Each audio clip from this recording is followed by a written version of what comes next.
Good morning friends, welcome back to my YouTube channel. तो friends, मैं एक बार फिर एक नई वीडियो को लेकर आया हूं आपके लिए। तो फ्रेंड्स, आज की इस वीडियो में मैं आपको छंद के विषय में समझाऊंगा और मैं आपको ये भी बताऊंगा कि ये छंद के जो उदाहरण होते हैं उन पर आप मात्रा किस प्रकार से लगा सकते हैं। साथ ही मैं आपको बताऊंगा कि छंद में मात्रा लगाने के क्या नियम होते हैं।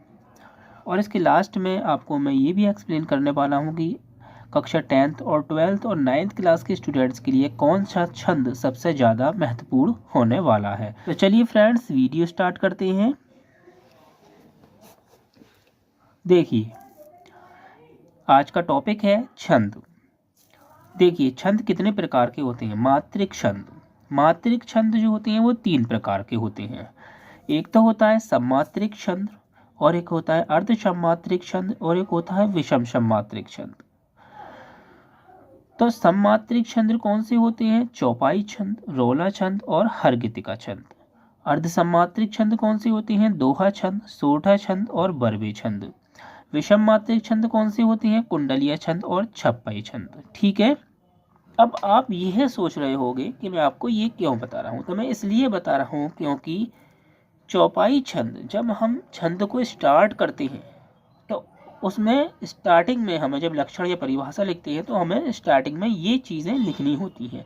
जैसे कि देखिए, हम जब लक्षण या परिभाषा शुरू करते हैं तो देखिए, हमारे शुरुआत में जब हम परिभाषा लक्षण लिखते हैं तो पहले लिखते, देखिए पहले क्या लिखते हैं? दोहा क्या है? अर्ध सममात्रिक छंद है। ऐसे ही हम, और देखिए कुंडलिया कैसा छंद है? विषम सममात्रिक छंद है। हरगितिका छंद कौन सा छंद है? सममात्रिक छंद है। तो हमको परिभाषा या लक्षण लिखते समय हमें ये चीज़ें लिखनी होती हैं कि कौन सा छंद सममात्रिक है, कौन सा छंद अर्ध सममात्रिक है और कौन सा छंद विषम सममात्रिक है। तो ठीक है फ्रेंड्स, यही मैं आपको समझाना चाहता था कि सममात्रिक छंद, अर्ध सममात्रिक छंद और विषम सममात्रिक छंद किसको कहते हैं।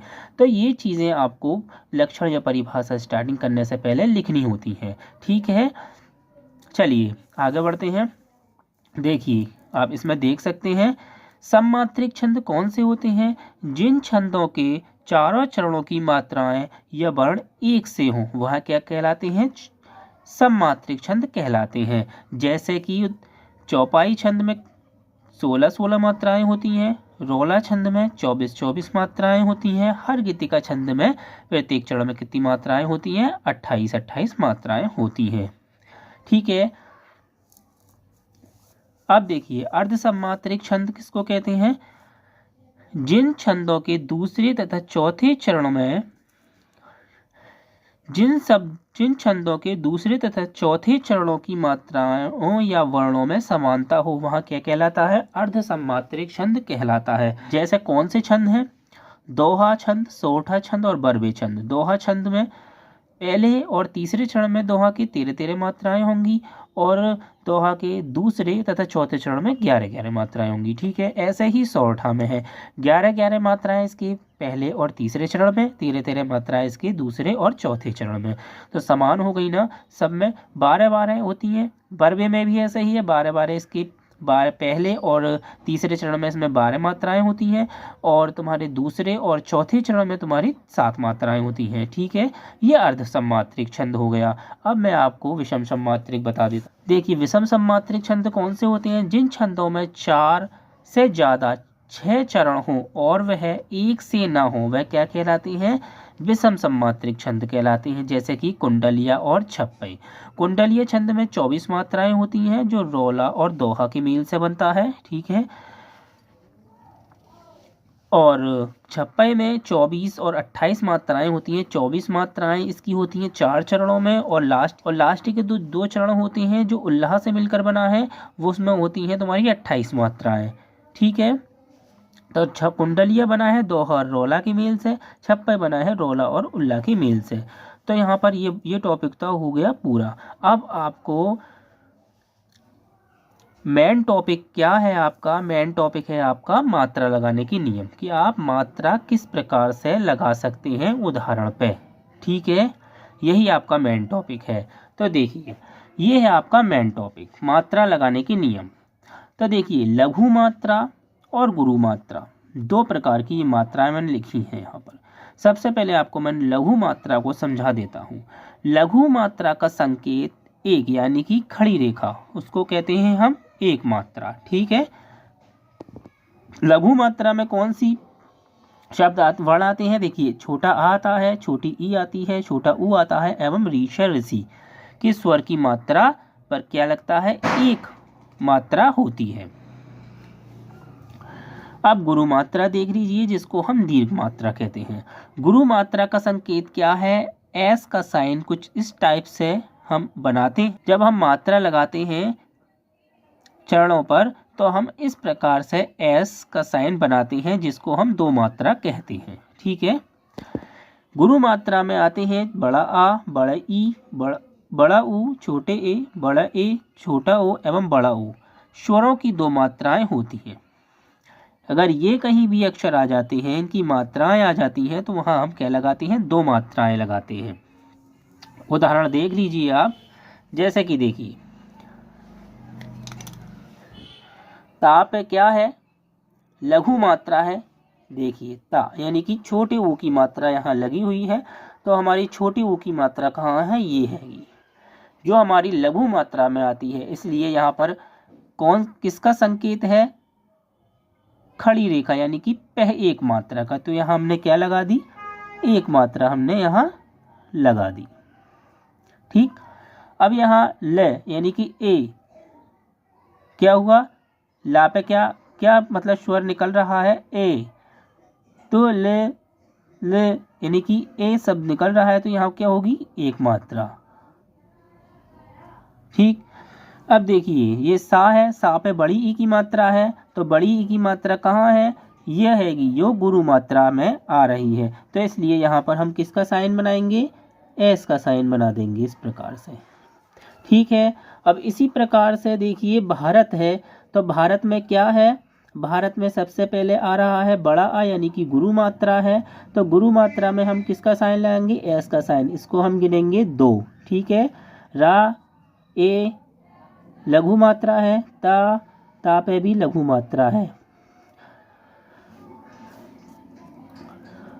आपको केवल ये याद रखना है कि इस प्रकार के शब्दों पर अगर कोई मात्रा नहीं है तो वहां आपको इस प्रकार से एक मात्रा लगा देनी है। ठीक है, ये आपको एकदम उभरा सा याद कर लेना है कि जिस पर एक भी मात्रा ना हो वहां पर आप एक मात्रा लगा दें।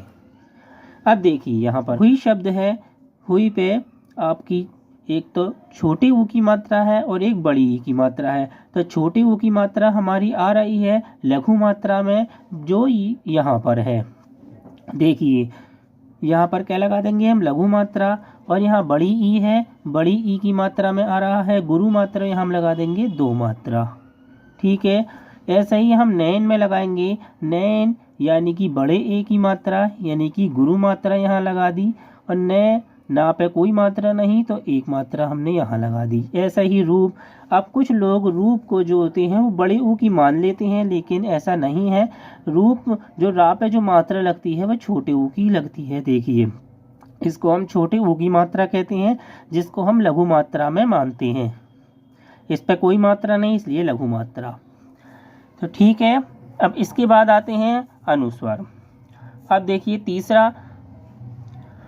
तीसरा पॉइंट आप देख सकते हैं, अनुस्वार तथा विसर्ग को 2 मात्राएं होती हैं। अनुस्वार और विसर्ग की 2 मात्राएं होती हैं। उदाहरण देखिए, 2 मात्राएं होती है। मंद है यानी अंक की बिंदी यहाँ आ रही है, अनुस्वार आ रहा है, तो यहाँ पर क्या आ जाएगी? 2 मात्रा। यहाँ पर कोई मात्रा नहीं है तो यहाँ लघु का रूप ले लेगी ये मात्रा। अब देखिए यहाँ पर दा पे जो है छोटी ऊ की है, लेकिन विसर्ग भी लगा हुआ है, इसलिए यहाँ पर हम गुरु मात्रा का प्रयोग करेंगे। या खा पे कोई मात्रा नहीं, इसलिए हम एक मात्रा लगा देंगे। प्रसंग आधे रा का कोई महत्व इसमें आधा रा आ रहा है प्रसंग में, तो आधे रा को हम जब किसी शब्द के आगे कोई आधा शब्द होता है तो उस पर कोई मात्रा नहीं लगाई जाती। ठीक है, उसके पीछे वाले शब्द पे हम मात्रा लगाते हैं। तो यहाँ पा के ऊपर आधा रा है, इसलिए रा पे हम कोई मात्रा नहीं लगाएंगे, पा पे लगाएंगे हम लघु मात्रा। और सा पे हमारी कौन सी है? अनुस्वार आ रहा है, जो कि 2 मात्रा, जिसको हम गुरु मात्रा से प्रदर्शित करेंगे। गा पे कोई मात्रा नहीं, एक मात्रा यहाँ आ गई। स्वतः ये आधा शब्द है इसलिए इसकी कोई मात्रा नहीं होती, हम पा पे एक मात्रा लगाएंगे। और ता पे हमारा विसर्ग है जो कि दो मात्राएं होती हैं विसर्ग पे, इसलिए हम यहाँ दो मात्राएं लगा देंगे।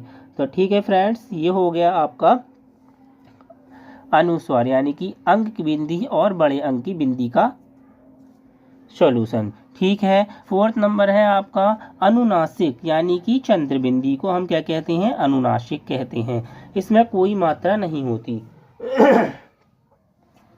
उदाहरण देखिए, गूंजे। भैया चंद्र बिंदी पे तो हमारी कोई मात्रा नहीं होती, इसलिए हम एक से इसको प्रदर्शित करेंगे। जा पे हमारी क्या है, छोटे एक ही मात्रा है जो हमारी गुरु मात्रा है। हंस पे कोई मात्रा नहीं इसलिए एक मात्रा हम लगाएंगे। सा पे कोई मात्रा नहीं है इसलिए एक मात्रा लगाएंगे। ना पे कोई मात्रा नहीं इसलिए हम यहाँ एक मात्रा लगाएंगे। दा पे छोटी ई की मात्रा है, छोटी ई की मात्रा किस में आती है, लघु मात्रा में आती है, तो यहाँ एक लगा देंगे। चंद्र बिंदी है यहाँ, लेकिन यहाँ पर हमारा गुरु भी लगा हुआ है तो हम बड़ी मात्रा को इसमें मानेंगे, इसलिए यहाँ पर दो मात्रा यहाँ पर हम लगा देंगे। तो ठीक है फ्रेंड्स, ये आपका अनुनासिक का हो गया। अब मैं फिफ्थ पॉइंट आपको बता देता हूँ, आधा वर्ण। आधे वर्ण का प्रयोग में हम कितनी मात्राएं लगाते हैं। आधे वर्ण की कोई मात्रा नहीं होती। मैंने आपको पहले भी बता दिया था, आधे वर्ण का हम कोई मात्रा नहीं लगाते हैं, इसलिए इसमें भी हमने बता दिया है कि आधे वर्ण की कोई मात्रा नहीं होती, लेकिन उससे पहले वाले वर्ण पर दो मात्राएं लगती हैं। ठीक है,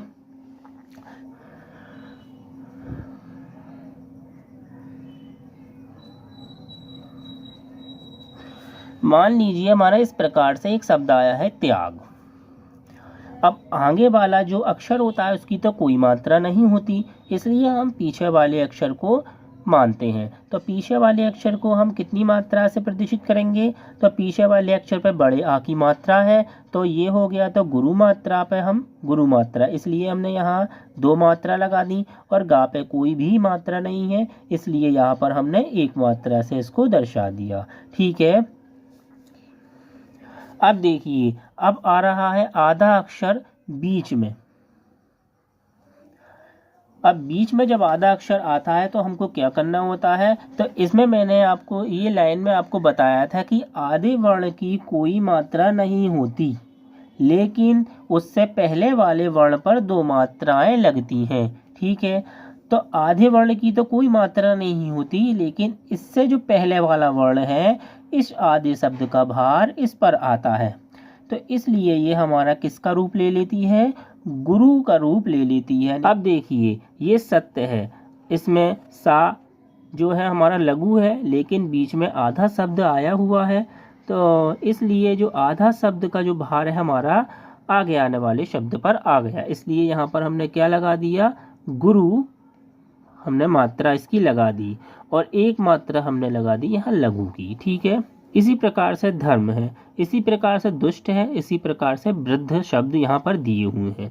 अब देखिए, अब क्या बताया था मैंने ऊपर, आधे वर्ण की कोई मात्रा नहीं होती, लेकिन उससे पहले वाले वर्ण पर दो मात्रा लगती हैं। तो यहाँ पर हमने दो मात्रा लगा दी, यहाँ पर हमने एक मात्रा लगा दी। यहाँ पर आधा शब्द है, कोई मात्रा नहीं, लेकिन उससे पहले वाले वर्ण पर हमने दो मात्रा लगा दी। ठीक है, इतना याद कर लेना बस। और यहाँ पर हमने एक मात्रा लगा दी। यहाँ पर आधा वर्ण आया है, तो इससे पहले वाले वर्ण पर हमने दो मात्रा लगा दी।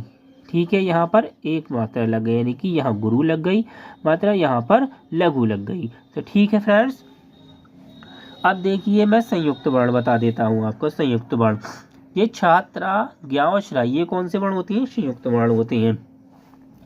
संयुक्ताक्षर से पहले जो भी वर्ण आए, किससे पहले, इन अक्षरों से पहले जो भी वर्ण आए उस पर दो मात्राएं लगती हैं। ठीक है, देखिए उदाहरण देखिए आप,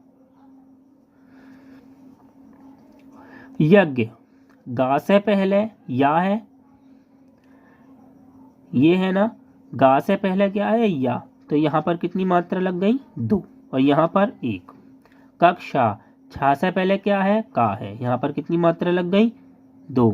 छा पर गुरु मात्रा है इसलिए यहाँ पर तो 2 ही लगेंगी।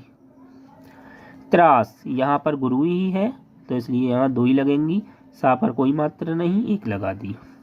वृक्ष, आधे अक्षर का कोई शब्द नहीं होता, लेकिन यहाँ पर छा आया है जो संयुक्त वर्ण है, तो इससे पहले वाले अक्षर पर हम क्या लगा देते हैं, गुरु मात्रा। यहाँ पर 1 लगेगी, कोई मात्रा इसमें नहीं है। छत्रपति पर देखिए आप, त्रा से पहले क्या आया है, छा आया है, तो त्रा से पहले जो छा आया था उस पर कितनी मात्रा लगेंगी, 2 मात्रा। त्रा पर 1 ही है, पा पर 1 ही है, छोटी ई है ये भी, इस पर भी 1 मात्रा लगेगी। तो ठीक है फ्रेंड्स, ये तो मैंने आपको मात्राएं लगाना बता दी हैं। अब मैं आपको बता देता हूँ कि आपके लिए कौन से रस छंदर अलंकार इम्पोर्टेंट हैं। ठीक है, तो देखिए फ्रेंड्स, ये हैं रस छंद अलंकार जो बहुत ही ज़्यादा इम्पोर्टेंट हैं आपके बोर्ड एग्ज़ाम के लिए। आप इनको ध्यान से देखिएगा। देखिए, यह इम्पोर्टेंट मैंने रस लिखे हैं कुछ, जैसे कि श्रृंगार रस एवं वीर रस, हास्य रस एवं करुण रस, शांत रस, भयानक रस और रौद्र रस। श्रृंगार रस और वीर रस ये तो भैया हो गए हैं 9th क्लास के स्टूडेंट्स के लिए। 9th क्लास के स्टूडेंट्स इनको अच्छी तरीके से तैयार करके जाएं एग्ज़ाम के लिए, बहुत ही ज़्यादा महत्वपूर्ण है उन विद्यार्थियों के लिए जो 9th में पढ़ रहे हैं। अब आ जाते हैं सेकंड नंबर पर जो है हास्य रस एवं करुण रस। हास्य रस और करुण रस भैया हो गई हाई स्कूल के विद्यार्थियों के लिए जो कक्षा 10 में पढ़ रहे हैं, उनके लिए ये दोनों ही बहुत ही ज़्यादा महत्वपूर्ण है। इनकी वो अच्छी तरीके से अगर स्टडी कर कर चले गए तो मुझे पक्का यकीन है कि इनमें से, इन दोनों में से आपको एक ज़रूर मिलेगा एग्ज़ाम बोर्ड में। शांत रस, भयानक रस और रौद्र रस ये इंटर वालों के लिए है। इंटर वालों के लिए ये सभी रस इम्पोर्टेंट हैं भैया। इन सभी रसों को आप अच्छी तरीके से स्टडी करके जाना। इंटर वाले सुन लीजिए ध्यान से, श्रृंगार रस, वीर रस, हास्य रस, करुण रस, शांत रस, भयानक रस और रौद्र रस, ये सभी रस इंटर वालों के लिए बहुत ही ज़्यादा महत्वपूर्ण हैं। अब मैं आपको छंद बता देता हूँ। देखिए, ये छंद हैं। पहला नंबर, फर्स्ट नंबर पे आते हैं आपके चौपाई छंद एवं दोहा छंद। तो चौपाई छंद है और जो दोहा छंद है वो तो हो गए भैया 9th क्लास के स्टूडेंट्स के लिए। 9th क्लास के स्टूडेंट्स ध्यान से देखें, चौपाई छंद और दोहा छंद 9th क्लास के स्टूडेंट्स के लिए है। सौठा छंद, रौला छंद क्लास 10th के स्टूडेंट्स के लिए बहुत ज़रूरी और महत्वपूर्ण है एग्ज़ाम बोर्ड के लिए। चौपाई छंद, दोहा छंद, सौठा छंद, रौला छंद और हरगितिका छंद ये इंटर वालों के लिए जो कक्षा 12th में पढ़ रहे हैं उनके लिए ये सभी छंद बहुत ही ज़्यादा महत्वपूर्ण है। अलंकार देखिए आप, फर्स्ट नंबर पे आते हैं यमक अलंकार, श्लेष अलंकार, अनुप्रास अलंकार। तो ये तीनों ही आपके 9th क्लास के स्टूडेंट्स के लिए इम्पोर्टेंट हैं। 9th क्लास के स्टूडेंट्स के लिए मैं और ज़्यादा इम्पोर्टेंट बता देता हूँ। इसमें से एक तो आप यमक अलंकार याद कर लें और एक अनुप्रास अलंकार याद कर लें 9th क्लास के स्टूडेंट्स। हाई स्कूल के स्टूडेंट्स के लिए रूपक अलंकार, उपमा अलंकार और उत्प्रेक्षा अलंकार तीनों ही इम्पोर्टेंट हैं, लेकिन मैं इसमें से भी इम्पोर्टेंट बता देता हूं आपको। एक तो रूपक अलंकार याद कर लेना और एक उपमा अलंकार याद कर लेना आप अच्छी तरीके से। इंटर वाले देखिए, इंटर वालों के लिए ये सभी अलंकार बहुत ही ज़्यादा महत्वपूर्ण हैं, क्योंकि इसमें से मैं कुछ भी इम्पोर्टेंट नहीं बता सकता। इस उनके सिलेबस में 12 प्रकार के अलंकार हैं। उन 12 प्रकार के अलंकार में से ये मैंने इम्पोर्टेंट अलंकार निकाले हैं उनके लिए। तो ये अलंकार उनके लिए बहुत, इंटर वाले जो कक्षा 12th में पढ़ रहे हैं उनके लिए ये बहुत ज़्यादा महत्वपूर्ण है अलंकार। तो मैंने आपको रस, छंद और अलंकार तीनों ही बता दिए हैं। 9th क्लास, 10th क्लास और 12th क्लास तीनों के लिए मैंने रस, छंद, अलंकार बता दिए हैं जो उनके लिए बहुत ज़्यादा इम्पोर्टेंट हैं एग्ज़ाम के लिए। ठीक है, अब आपको ये पढ़ने कहाँ से हैं देखिए। तो फ्रेंड्स, मैंने रस, छंद, अलंकार इन सभी पर वीडियो बना दी है। मेरी ये वीडियो मेरे चैनल की प्लेलिस्ट में रस छंद अलंकार नाम से बनी हुई है, वहाँ पर जाकर आप मेरी वीडियो देख सकते हैं। मैंने डिस्क्रिप्शन में भी वीडियो लिंक डाली है इनकी, लेकिन वहाँ पर कुछ ही वीडियो लिंक है। ये मैंने आपसे ये कहा है कि डायरेक्ट मेरे चैनल पर जाइए, वहाँ पर प्लेलिस्ट बनी हुई है रसछंद अलंकार के नाम से, वहाँ जाकर आप मेरी सभी वीडियो रसछंद अलंकार की देख सकती हैं। तो ठीक है फ्रेंड्स, तो फ्रेंड्स मेरी वीडियो आपको कैसी लगी कमेंट बॉक्स में लिखकर ज़रूर बताएं। अगर आपको मेरी वीडियो अच्छी लगी हो तो मेरी वीडियो को लाइक करके चैनल को सब्सक्राइब जरूर करें और बेल आइकन पर भी क्लिक करें, जिससे मेरी आगे आने वाली वीडियो का नोटिफिकेशन आप तक पहुंच जाए। फिर मिलते हैं एक नेक्स्ट वीडियो में एक नेक्स्ट टॉपिक के साथ। तब तक के लिए फ्रेंड्स राधे राधे।